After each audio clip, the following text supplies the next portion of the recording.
came for. We gon' take it up from last year. Shoot on my shot, boy, I'm long range. Me and the team on the same thing. Stayed down, never switched up. Only thing changed was the game. I'm in the zone now. Nothing can change what we on now. When I pull up, know it's going down. Foot on the gas, ain't no slowing down. Aiming for greatness, no settling. Kick down the doors, they won't let me in. Taking no L's, yeah, I gotta win. Watch me kick down the doors, they won't let me in. Who running the game now? Foot on the gas, can slow down. No, my team, we holding it down. We know we running it now. Watch the game change. Watch the game change. Watch the game change. Watch the game change, yeah.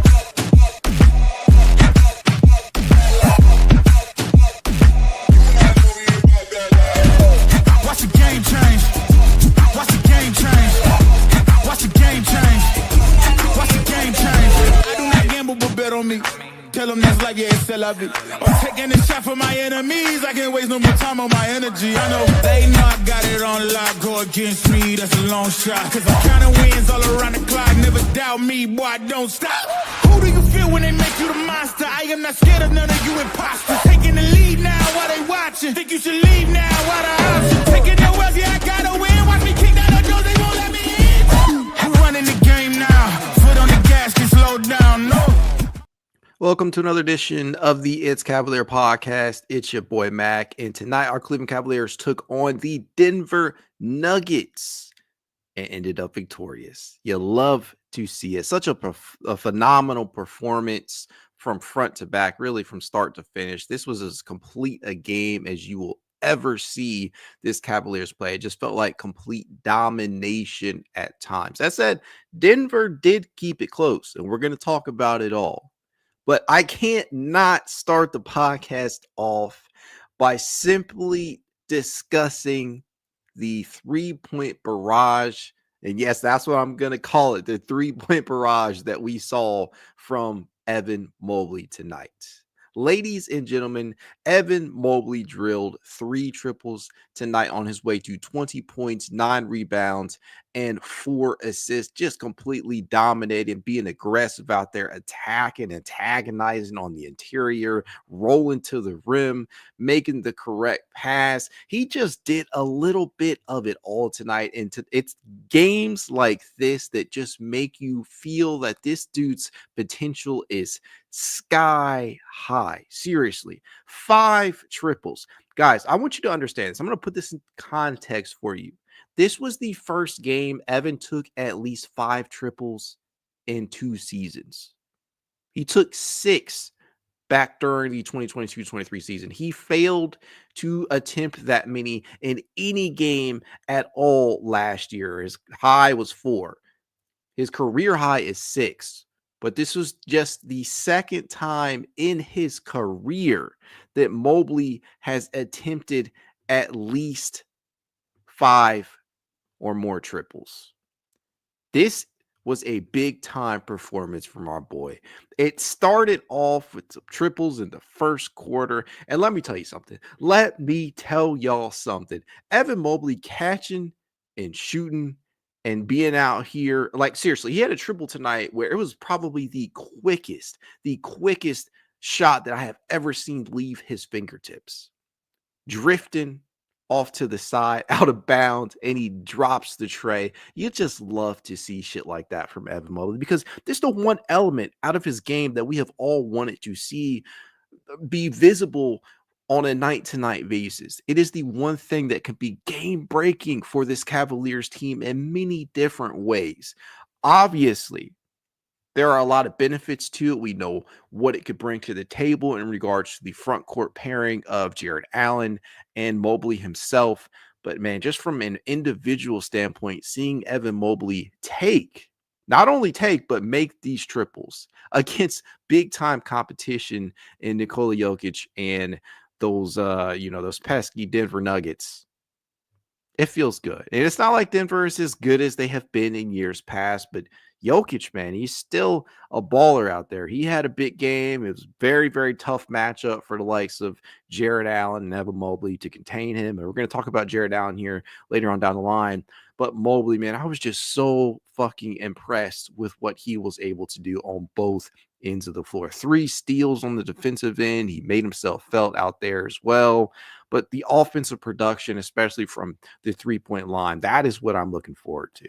Again, just 2 games in his career now where he has attempted at least 5 triples. Tonight was just the second time that he has been able to do that. You love it. You absolutely love to see that from Evan Mobley. It just shows to the development. And again, it's not like he's taking the shot with the high volume, just 2 attempts per game on this very young season, but that is still a career high within itself. And he came into tonight shooting just 31.7% from range, but tonight is definitely going to help that percentage a little bit. It's going to bump up a little bit to around 33, 34%.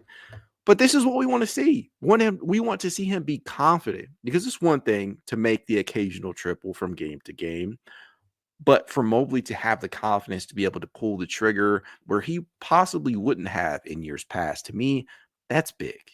That's big time. And I could not feel any better about it coming against Nikola Jokic and company.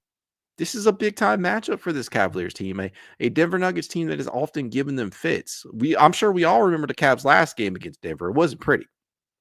Evan Mobley performed quite well in that one, but you know what? He showed up tonight, and I wholeheartedly appreciate the performance that he gave us. And you know what? He wasn't the only one. Numerous Cavaliers can lay claim to that.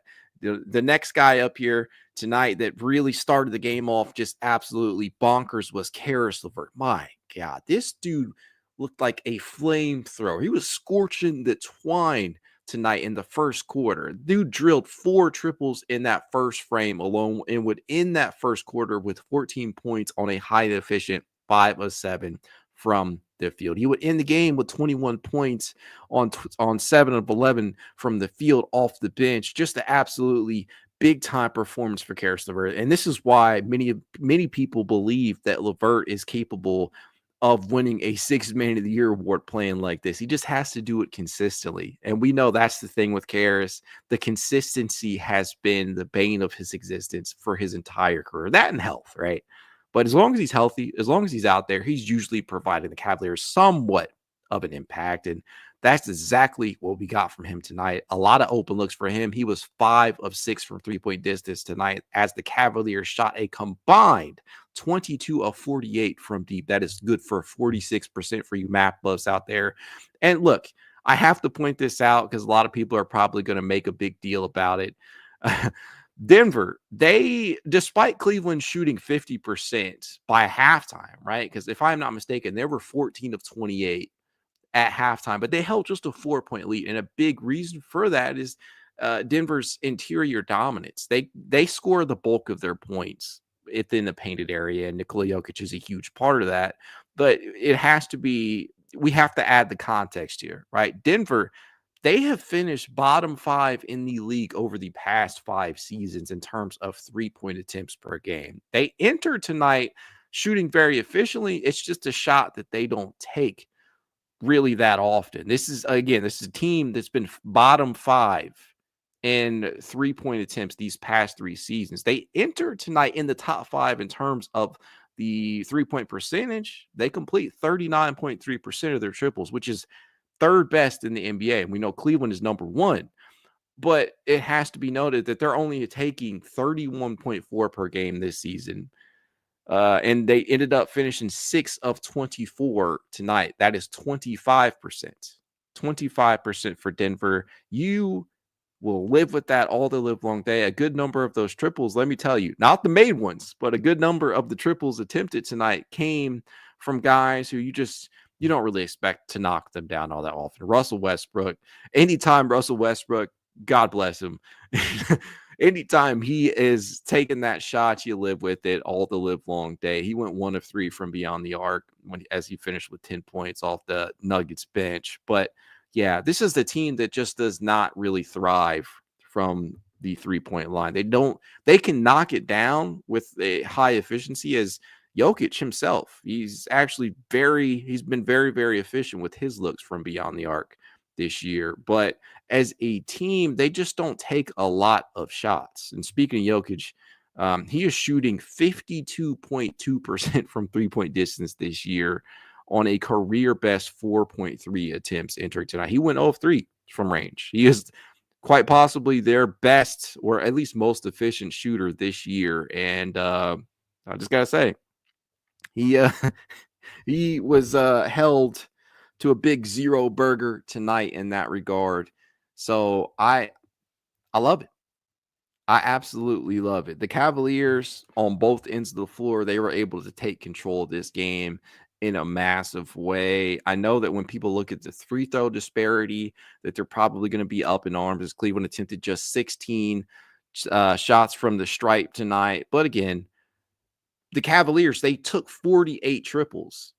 It shows you kind of the stark contrast in play styles here. As Denver, they were able to generate 22 free throws and they only knocked down 73% of them to Cleveland's 63%.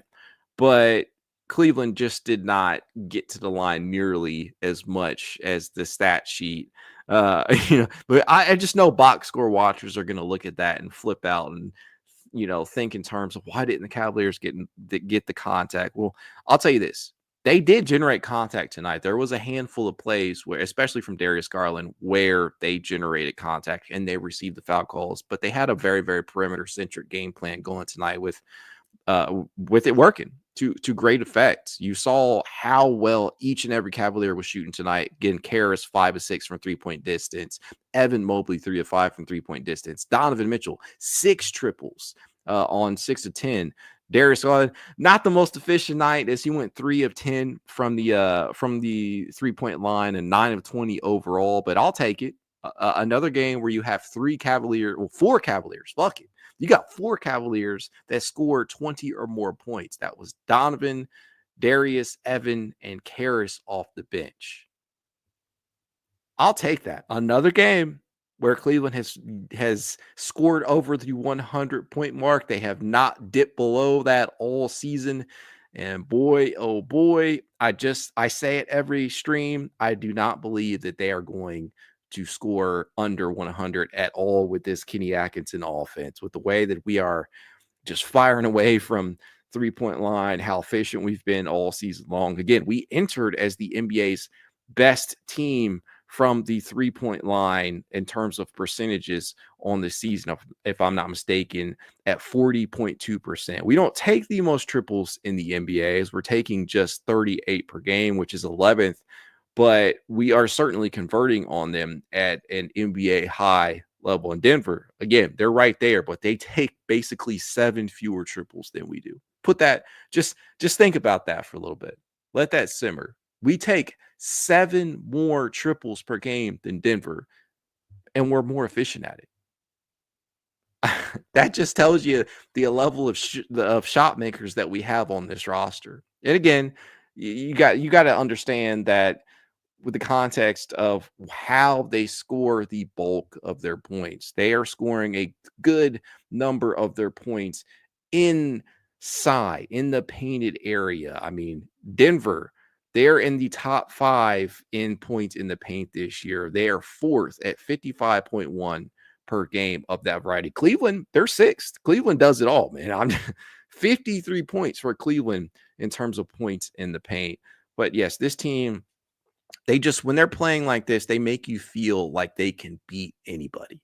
They seriously make you feel like they can beat anybody. And we know there's one matchup that we remain interested in. We've already beat them once this year. We've already lost to them once this year, and that is the Boston Celtics. That is legitimately the only team right now that I believe that this Cleveland team needs to prove anything against, and it's going to have to be in a playoff setting. It's going to have to come in the Eastern Conference Finals. That's what I want to fucking see, right?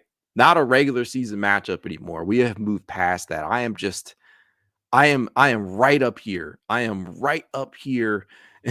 You guys can't see my hands, but I'm so hype in regards to that potential matchup. But games like this just remind you that this Cavaliers team is capable of great things when their guys are locked in on both ends of the floor. And I get it.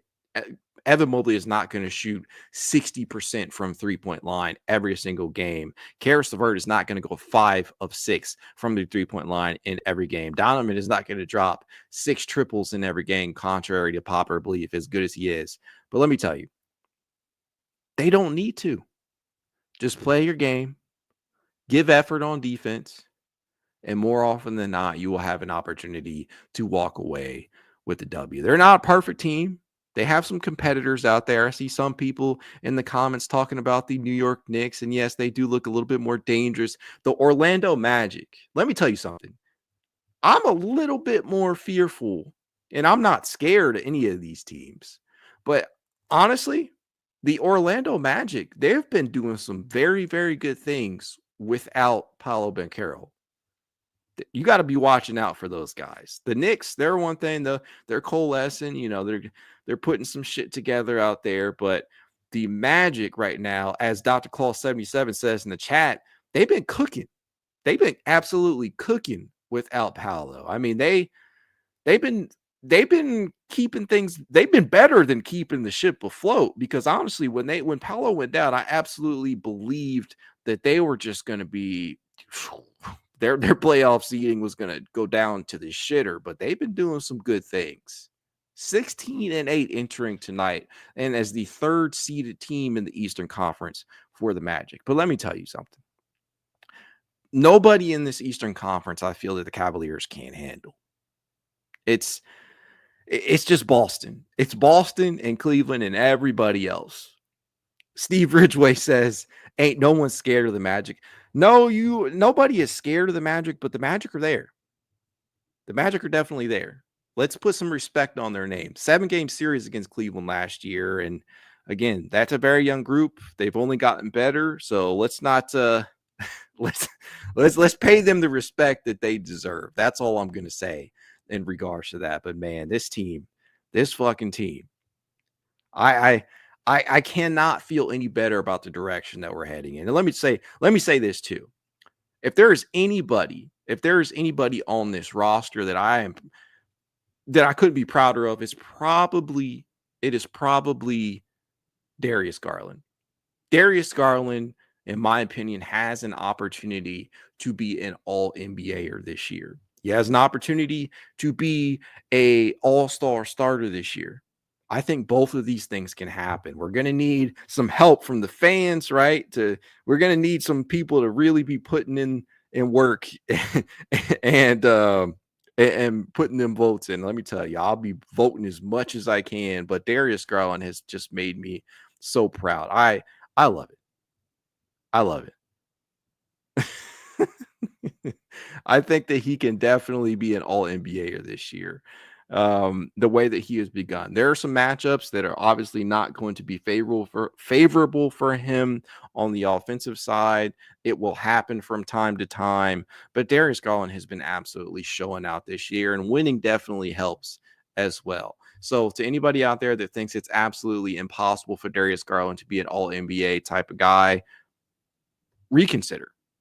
He entered tonight averaging 20.3 points, 2.4 rebounds, 6.7 assists, shooting 49.4% from the field, including 40% from three-point distance, guys. He is not even done growing. He is developing. And Elliot Clausen says down here, out of your mind if you think he is going to be an all-NBA or no, I'm not. Just watch. Just wait. All-star for sure. He will definitely be an all-star, but do not pay attention to plus minus in terms of how impactful a player is. You know better, Elliot. Come on, man. You know that. Nate says plus minus is a noob stat. I think at the end of the day, you have to take it with the grain of salt because it's not always telling, right? It is something that it's heavily skewed at times. It is heavily skewed. This is the conversation that we have surrounding players like Sam Merrill, Caris LeVert. Merrill's been very productive tonight. Got to talk about him. on both ends of the floor. He was a plus 12 despite shooting just 3 of 8 from the field and 2 of 7 from three-point distance. It is the impact that these players have. And again, plus minus is not an individual stat. It has a lot to do with the lineups that you're playing in. Let's not get it twisted. But I look up and down this roster and I'm just so happy. I'm so happy with what we're working with. For anybody out there that wants to make a trade right now for players like Kyle Kuzma, I'm saying fuck off. No, I do not want that. I do not want that. I'm seriously hoping that the Cavaliers, because we heard the rumor that they're going to be paying attention to Kuzma, probably some others out there, but I really, really hope that they do not even remotely consider that in terms of serious trade talks. I think there are maybe small tweaks that you can make. We know that we need to back up 4 or 5 to compete in some of these games. I mean, again, Jokic giving up like Jared Allen's giving up like 30 to 40 pounds in a matchup against a player like Jokic. Tonight would have been a hell of a game to have a big body center out there to at least eat some of those minutes out there, because I'm just going to say it. Jared Allen looked absolutely exhausted at times. He looked absolutely exhausted at times trying to go up and down the court with Nikola Jokic. And it's not like Jokic is some speed demon out there. He's just big as fuck. It's tough. It's tough. So you need somebody that can spell Evan and Jared at times, because as of right now, it's predominantly Evan and Jared rotating at the 5 with Tristan Thompson here or there, Dean Wade playing small ball 5. There's a couple of combinations out there that they've been rolling with, but they have yet to give JT Thor a real chance. I really want to see that happen. I know we're really excited about Jalen Tyson, and rightfully so, right? I know we're really excited about Luke Travers' future. I know we're still pretty excited about Craig Porter Jr., who did not suit up tonight due to an illness. But if there is anybody on a two-way deal or not currently receiving rotational minutes that I think should really get a shot due to necessity at this point, it's JT Thor, because he legitimately has the ability to defend anywhere between 3 through 5. He can give you minutes anywhere between 3 through 5. Probably don't want him at the 3 too often, but he can give you minutes there. And I think his most natural position is 4, but he's another big body out there with some length that has shown the semblance of a 3-point shot. So if there's anybody that I'd like to see play, it's probably JT. And I know Amani is right up there, but with the amount of shooters that we have right now, I mean, Amani would have to be lights out to remove anybody from one of these players, from one of the spots that they're in. Because Dean being healthy, Max Strus still hasn't played yet. Isaac, he's still going to get his allotment of minutes.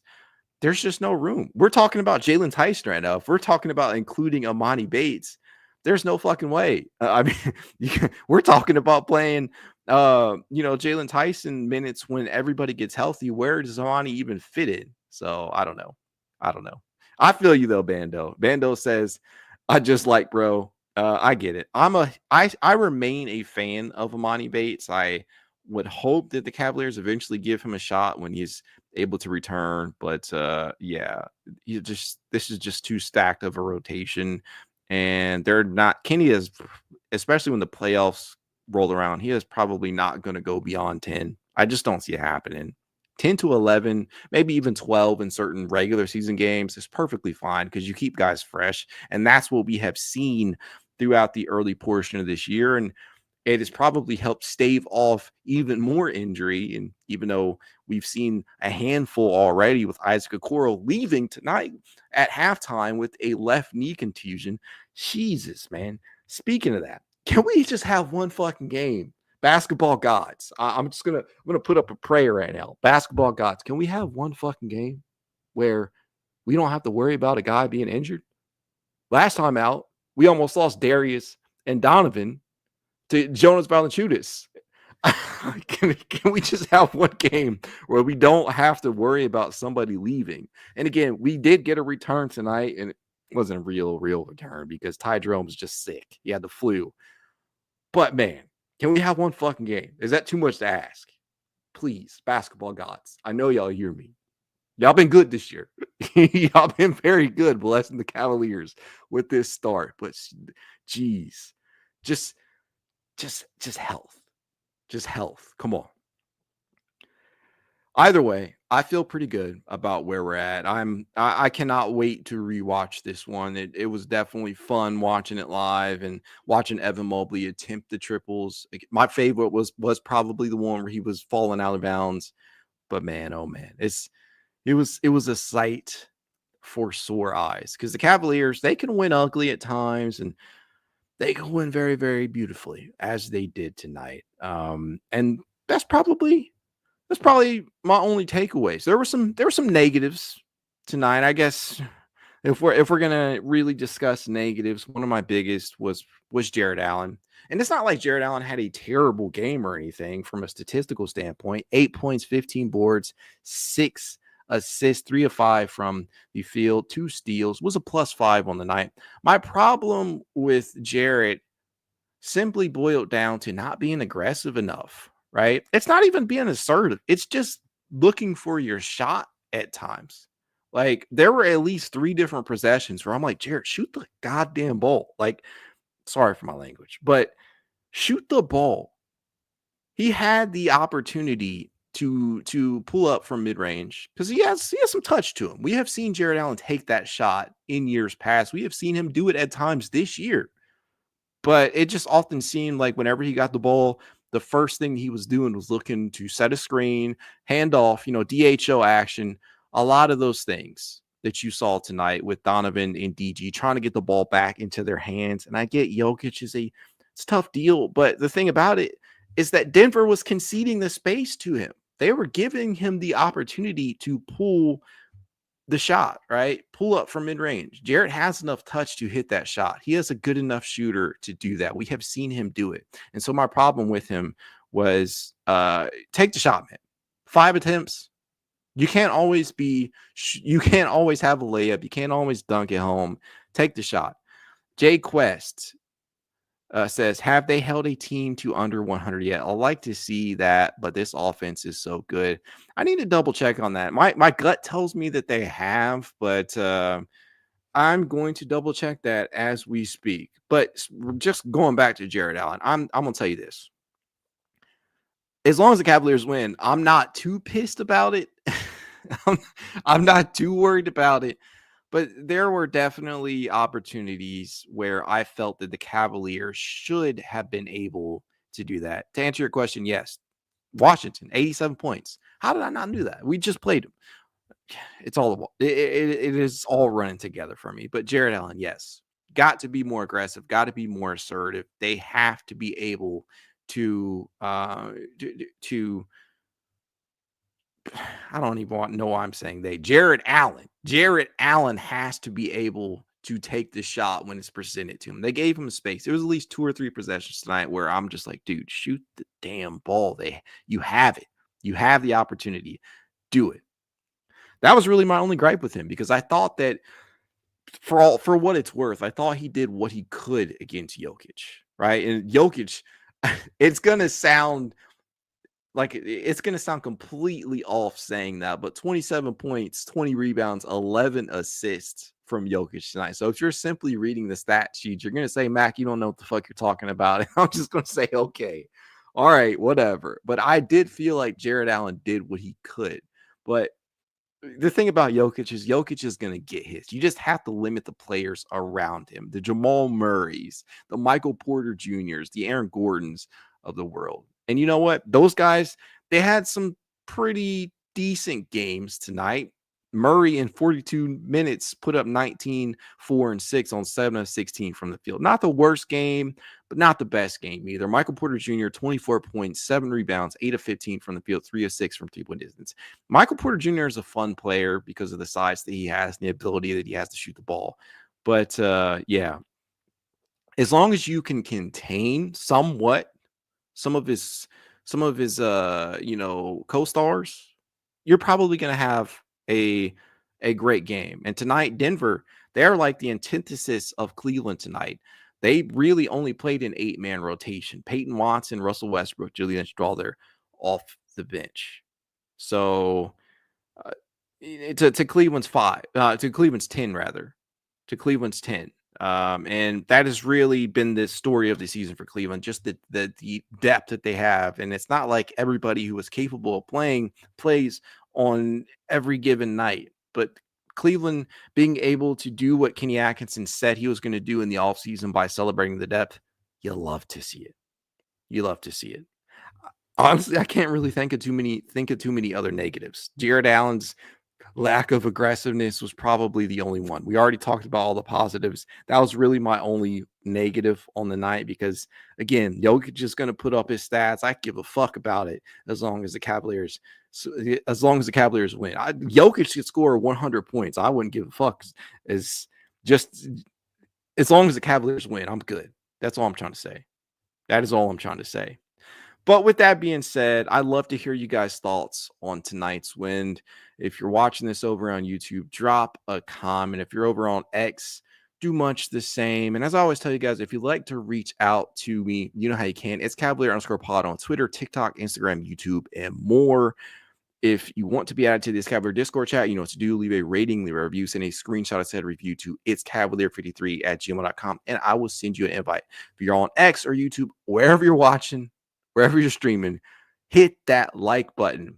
If you're not yet a subscriber on YouTube, subscribe. You don't know what you're going to miss. I'm going to try and pump out as much Cavalier-related content as I can throughout the season. I have yet to miss a post-game stream. I plan to continue that streak, win or lose. Hit that notification bell so you are constantly reminded of that. That said, go Cavs. Y'all have a good night.